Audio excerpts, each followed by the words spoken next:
안녕하세요. 저는 청년부와 함께하고 있는 이창민이라고 합니다. 저와 같이 비교적 젊은 전도사에게 설교의 자리와 기회는 늘 부담되고 설 때마다 참 어려운 자리 같습니다. 특히나 오늘과 같이 조금 부담되는 청중 앞에 설 때마다 그 정도는 심해지는 것 같습니다. 칼바르트라는 신학자는 설교의 자리를 이렇게 표현했습니다. 인간이 할 수 없지만 해야 하는. 저는 이 말이 오늘만큼은 저희 온몸으로 이해되고 있는 중입니다. 네. 특별히 오늘 설교의 자리는 제게 더 부담되는 자리입니다. 먼저 오늘은 교회의 큰 어르신을 하나님의 품으로 돌려보내드리고 처음으로 맞이하는 의미 있는 주일이기 때문입니다. 또한 저 개인적으로도 의미가 있는데요. 저는 지난주 목요일에 신대원을 졸업하고 이제 졸업생으로서는 처음 서는 설교의 자리이기도 하기 때문입니다. 더군다나 이렇게 대예배의 설교는 또 태어나서 처음 해보는 경험이기도 합니다. 제가 서두에 이렇게 사설을 좀 길게 늘어놓는 까닭은 한마디로 제가 실수하고 부족해도 너그러운 마음으로 함께 예배했으면 한다는 것입니다. 이 자리를 빌어서 하나님과 그루터기 교회에 큰 감사의 마음을 전합니다. 오늘은 아주 옛날 이야기에서 시작해 보려고 합니다.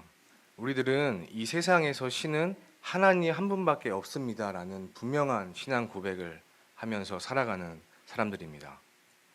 그런데 아주 옛날, 그러니까 구약 시대를 살아갔던 사람들의 세계관은 전혀 그렇지 않습니다. 고대 구약 시대에는 각 민족마다 다양한 신들을 가지고 있는 그런 세계를 살아갔습니다. 그때는 각각의 민족들이 각각 저마다의 신들을 가지고 있었습니다. 만약 민족 간에 전쟁을 하게 됐습니다. 그러면 고대인들은 그 전쟁을 사람과 사람 사이에만의 전쟁으로 보지 않았고 저희 하늘에서 신들과 신들 간의 전쟁으로 이해했습니다. 만약 우리 민족이 다른 민족과의 전쟁에서 승리를 하게 되었습니다. 그러면 그 전쟁은 우리가 잘해서 이긴 것이 아니라 저 하늘 위에서 우리 민족의 신이 아닌 우리 민족의 신이 다른 민족의 신을 이겼기 때문에 우리가 이길 수 있었다라는 생각이 고대인들이 기본적으로 공유하고 있던 그들의 생각이었습니다. 그래서 우리가 잘 알고 있는 출애굽기에 나오는 10개의 재앙도 사실은 하나님께서 이스라엘을 핍박했던 파라오를 심판하는 동시에 이집트가 섬기고 있던 여러 가지 신들 역시도 심판하시는 하나님의 전쟁이었습니다. 예를 들어서 나일강이 피로 변한 사건은 너희들이 신으로 섬기며 생명줄로 붙잡고 살아가는 저 나일강은 내가 언제든 마음 먹으면 심판할 수 있는 하나의 자연에 불과하다라는 것을 보여주는 우리 하나님의 심판이었습니다. 마찬가지로 개구리 재앙 역시도 너희들이 신으로 알고 섬기고 있던 이 개구리도 내가 언제든 이용할 수 있는 하나의 피조물에 불과하다라는 메시지를 담고 있는 것이 우리 주님의 심판이었습니다. 그러니까 출애굽기 10개의 재앙은 다양한 신이 많이 존재하고 있는 이런 다신교의 세계관 가운데서 아니다, 온 세계의 신은 오직 나 하나뿐이다 라는 것을 알리는 강력한 하나님의 메시지였던 것입니다. 그런데 이처럼 다신교의 세계관 속에서 히브리 민족의 하나님 야훼는 다른 민족 신과 비교했을 때 아주 독특한 특징을 하나 가지고 있었습니다. 그것은 하나님께는 형상이 없었다는 것입니다. 하나님은 자신의 형상을 만드는 것을 엄격하게 금지하셨고 이스라엘은 하나님의 형상을 만들 수가 없었습니다. 참된 신은, 진정한 신은 인간이 만든 것에 제한될 수 없었기 때문입니다. 반면에 다른 민족의 신은 분명한 형상을 가지고 있었습니다. 그들은 자신들의 상상력으로 신의 모습을 수정할 수도 있었고 따라서 아주 다양한 그림과 형상을 가진 우상을 만들 수도 있었습니다. 자신들이 만든 우상이 크면 클수록, 웅장하면 웅장하고 화려하면 화려할수록 민족 신의 위용은 더 높이 올라갔고 자연스럽게 그 민족의 위용도 따라 올라갔습니다. 그래서 마치 경쟁하듯 자신들의 우상을 금과 은과 보석 등으로 더 크고 화려하게 장식했던 것입니다. 그렇다면 이런 세계관 속에서 우리 하나님은 형상 대신에 이스라엘과 어떤 방식으로 관계하셨을까요? 우리 하나님은 말씀하시는 분이셨습니다. 하나님은 사람에게 말씀을 통해 자신을 드러내셨습니다. 하나님과 사람이 말씀을 통해 관계한다라는 것을 조금 도식화해서 말해보면 이렇습니다. 하나님이 사람에게 말씀합니다. 그 말씀은 당장은 이루어지지 않지만 앞으로 이루어질 것입니다. 그래서 사람은 그 말씀의 성취를 기다려야 됩니다. 그래서 하나님의 말씀은 사람에게 약속이 되는 것입니다. 하나님이 말씀하시고 말씀이 아직 이루어지지 않았기에 성취를 기다려야 하고, 그래서 말씀은 약속으로 다가오는 것입니다. 따라서 히브리 사람들에게 하나님을 신앙한다, 하나님을 믿는다라는 것을 바꾸어 말한다면 하나님 약속이 이루어질 것을 기다림이라고 말할 수 있을 것입니다. 그런데 이 기다림은 한두 달 수준의 문제가 아니었습니다. 짧게는 몇십 년, 길게는 수세기를 넘기기도 했습니다. 하나님이 말씀하시면 이스라엘은, 사람은 기다려야 하는 것입니다. 성경에서 말하는 기다림의 몇 가지 대표적 예를 한번 생각해 보겠습니다. 제일 먼저 아브라함과 사라는 상식적으로 아이를 낳을 수 없는 상태에서 이삭을 기다려야 했습니다. 히브리 노예들은 이집트 노예 상태에서의 탈출을 430년간 기다려야 했습니다. 이집트에서 탈출한 이 노예들은 약속의 땅 가나안에 들어가기 위해 광야 생활을 40년 동안 기다려야 했습니다. 드디어 가나안 땅에 들어간 이스라엘 민족은 사사를 기다려야 했고 왕을 기다려야 했습니다. 이후 시간이 흘러 나라가 멸망해 포로로 잡혀간 이스라엘 민족들은 자신들의 회복을 기다려야 했고 또 자신들의 고향으로 돌아갈 것을 기다려야 했습니다. 무엇보다 그들은 하나님께서 말씀으로 예언하신 오실 메시아를 기다려야 했습니다. 이처럼 하나님과 인간의 관계의 기록이 담긴 성경은 하나님의 말씀이 이루어질 것을 믿고 기다렸던 사건들의 기록이라고 바꾸어 말해볼 수 있을 것입니다. 이스라엘의 하나님은 보이지 않았으며 형상이 없었으며 그 어떤 형상도 감히 만들 수 없는 하나님이었습니다. 그렇다면 문제는 출애굽한 이스라엘 민족들이 가나안 땅에 정착한 후에는 더 어려워지게 됩니다. 가나안 땅에서 이스라엘의 옆 동네에 사는 사람들인 블레셋 사람들, 또 남아있는 가나안 족속들, 근처 다른 민족들이 믿고 있는 신들은 분명한 형상을 가지고 있었기 때문입니다. 하나님을 끊임없이 대적하며 이스라엘 사람들을 지속적으로 유혹했던 이방 종교의 신들은 눈으로 볼 수 있었고 손으로 만질 수 있는 형상을 가지고 있었습니다. 게다가 그들의 종교의식은 시청각적으로도 또 오감적으로도 아주 자극적이었습니다. 그러니까 그들의 종교는 우리 사람 깊은 곳에 있는 본성, 즉 보이고 들리고 만져지면 내가 확인을 할 수 있으면 그때 가서 믿겠다라는 이 본성을 아주 효과적으로 그리고 빠르게 자극적으로 충족시켜 주었던 것입니다. 만약에 이스라엘 사람이 옆 동네 친구네 집에 놀러 갔습니다. 근데 그때 이스라엘 사람들을 가장 치명적으로 유혹했던 요소가 무엇이었을까요? 저는 그것이 무엇보다 속도였다라는 관점으로 접근해 보려고 합니다. 자기들은 하나님의 말씀을 기다려야 했고 또 하나님의 말씀을 들었다 해도 그 말씀이 이루어질 것을 기다려야 했는데 옆 동네 잠깐 갔더니 걔네들 시는 굉장히 빠른 겁니다. 응답도 빠르고 눈에도 보이고 만져지고 자극적이고 또 종교적 볼거리는 얼마나 풍성한지. 이처럼 기다려야 하는 신앙인들에게 속도가 빠르다라는 유혹이 얼마나 크게 다가왔을지 한번 생각해 보시기를 바랍니다. 우리가 이런 이해를 가지고 오늘 본문에 다시 한번 접근해 보려고 합니다. 본문의 엘리야는 큰 영적 탈진에 빠져 있는 엘리야입니다. 그는 바알과 아세라 선지자들과 갈멜산 위에서 자그마치 850대 1로 싸워 승리한 민족의 그리고 신앙의 영웅입니다. 그런데 이 영광스러운 승리 뒤에 곧바로 찾아온 생명의 위협과 공허함은 그를 영적 탈진에 빠지게 합니다. 엘리야가 얼마나 지쳤는지 그는 스스로 죽기를 구합니다. 하지만 주님은 그런 엘리야를 다시 회복시키셔서 그를 호렙산으로 부르십니다. 호렙산에 도착한 엘리야는 드디어 하나님의 말씀을 마주하게 됩니다.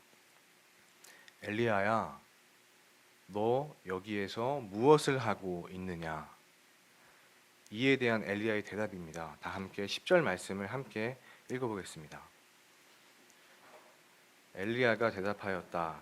나는 이제까지 주 만군의 하나님만 열정적으로 섬겼습니다. 그러나 이스라엘의 자손은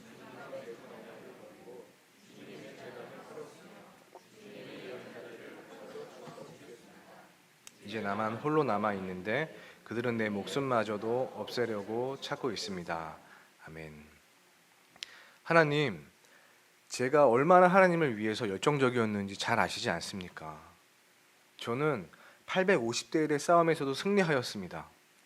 그런데 그런 영광의 승리 후에 저는 홀로 남게 되었고, 그러자 이제 그들은 홀로 남은 저의 목숨을 거두어 가려고 합니다.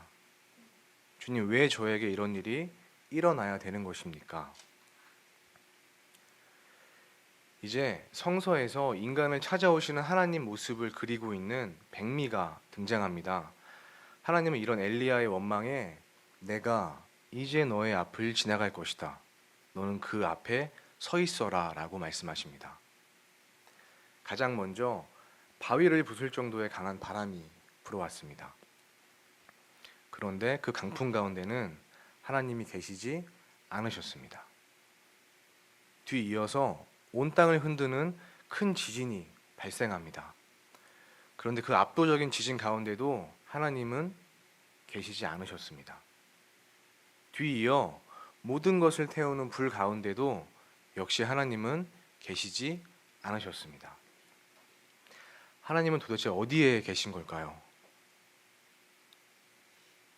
이처럼 압도적이고 충격적인 거대한 자연 현상들이 다 지나간 뒤에 고요한 정막에 흐르는 그 순간 어디선가 부드럽고 조용한 소리가 들려옵니다. 하나님께서는 들릴 듯 말 듯한 이 세미한 소리로 속삭이듯 엘리야에게 찾아오신 겁니다. 아마 엘리야에게는 이런 마음이 있었을 겁니다. 850대 1의 싸움의 영광스러운 승리에 취한 그는 내가 믿는 하나님이 이렇게 능력 있으신 분이시다. 내가 경배하는 주님은 이렇게 강한 분이시다. 마치 강풍 같고 지진 같으며 모든 것을 소멸하는 불 같은 분이시다.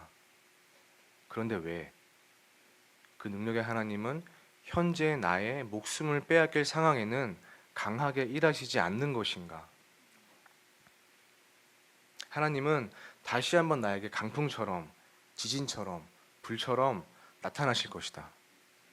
그래서 나에게 힘을 주시고 용기를 주시고 나를 다시 한번 일으키실 것이다. 그러나 하나님은 오히려 이런 엘리야의 기대를 완전히 뒤집으시며 엘리야를 만나주고 계신 겁니다. 엘리야야, 나는 너의 기대를 잘 알고 있다. 내가 나에게 바라는 강한 모습을 나는 잘 알고 있다. 그러나 나는 강풍과 지진과 불 가운데 있지 아니할 것이다. 나는 세미한 소리로 내 앞에 설 것이다. 나는 그렇게 너를 만날 것이다. 사랑하는 성도 여러분, 이처럼 세미한 소리를 통해서 우리 주님이 사람을 찾아오신다면 누가 하나님을 만날 수 있겠습니까?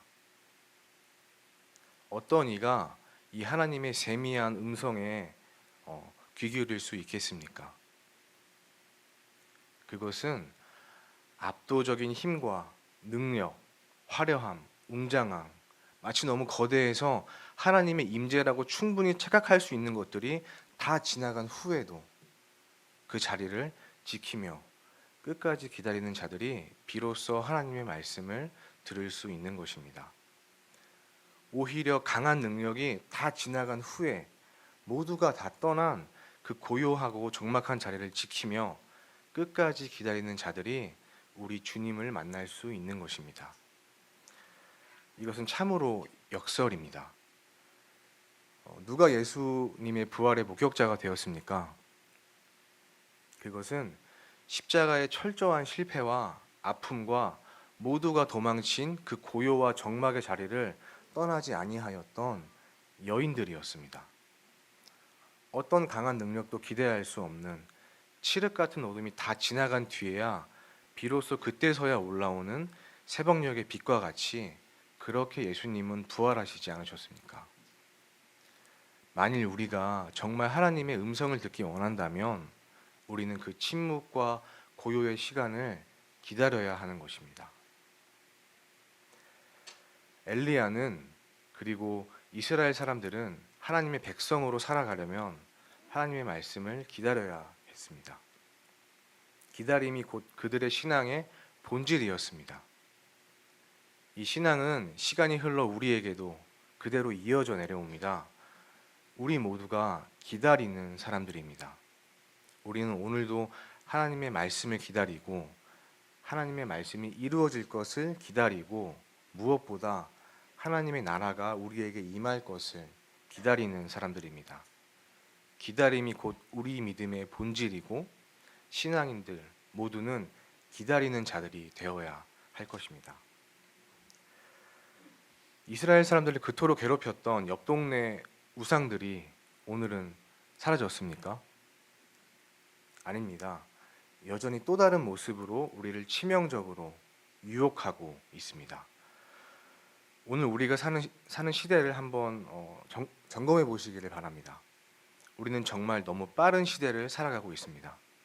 빨라도 너무 빨라서 마치 브레이크가 고장난 차 위에 탄 것만 같습니다. 우리가 사는 환경 자체가 점점 더 이 속도의 경쟁에 맞춰져 가고 있습니다. 우리는 조금만 방심해도 속도에 발맞추지 못한다면 뒤처지는 낙오자가 될 것만 같습니다. 우리의 일상 역시 다를 바가 없습니다. 밤이고 새벽이고 우리가 원한다면 언제든지 웬만한 건 다 구할 수 있는 편의점이 그냥 한 동네에 하나 있는 것이 아닙니다. 여러 개가 있습니다. 당장 필요하면 구하지 못하는 것은 사실상 없다고 봐야 됩니다. 무엇을 주문하면 거의 다가 다 당일 배송이고 아니면 다음 날 배송이 됩니다. 여기에 스마트폰이 더해지면서 속도전을 종결하게 됩니다. 우리는 다 각자가 이 손 안에 들어오는 작은 컴퓨터를 가지고 다니면서 순간순간 모든 정보를 검색할 수 있습니다. 맛집, 길찾기, 쇼핑, 뉴스 검색, 택시도 부를 수 있습니다.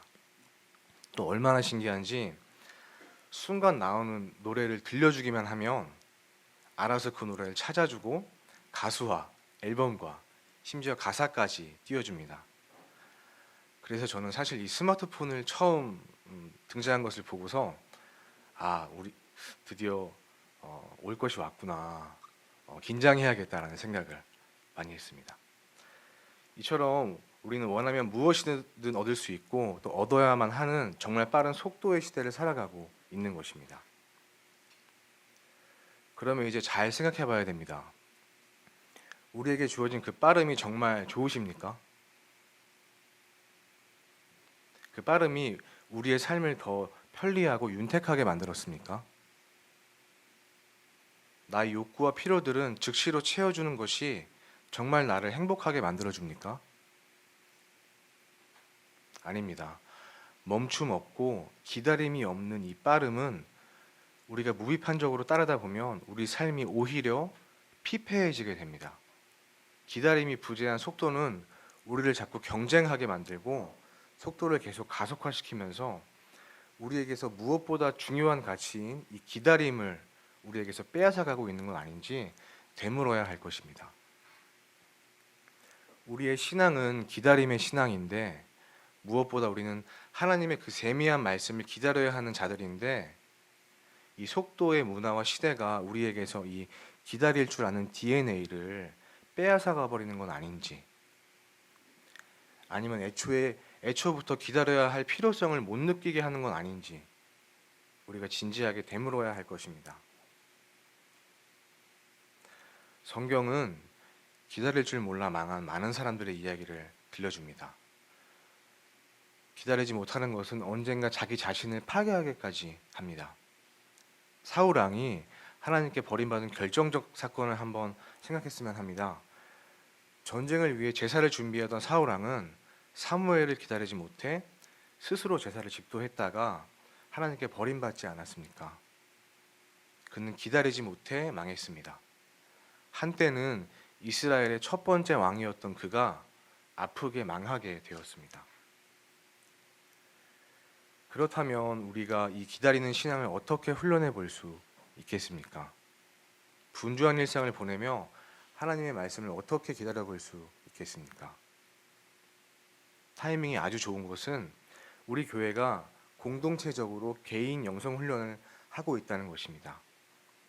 그렇다면 우리는 자신에게 맞는 그 영성 훈련을 통해서 꾸준히 하나님의 말씀을 마주해보고 기다리는 시간을 가질 수 있습니다.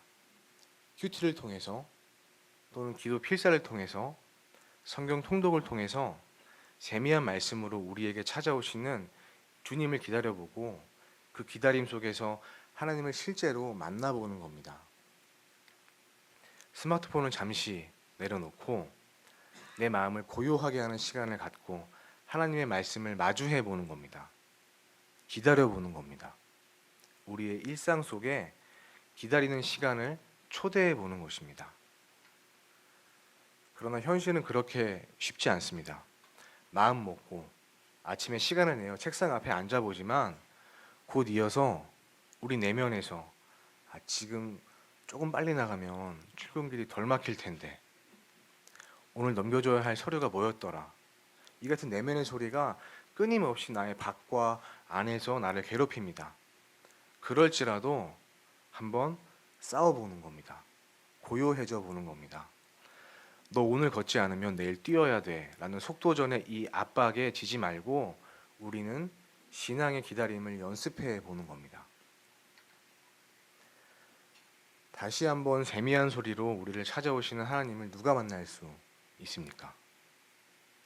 말씀을 마주하고 말씀을 기다리는 자가 우리 주님의 세미한 소리를 들을 수 있습니다. 기다릴 수 있는 마음의 여유를 가진 자가 들을 수 있습니다.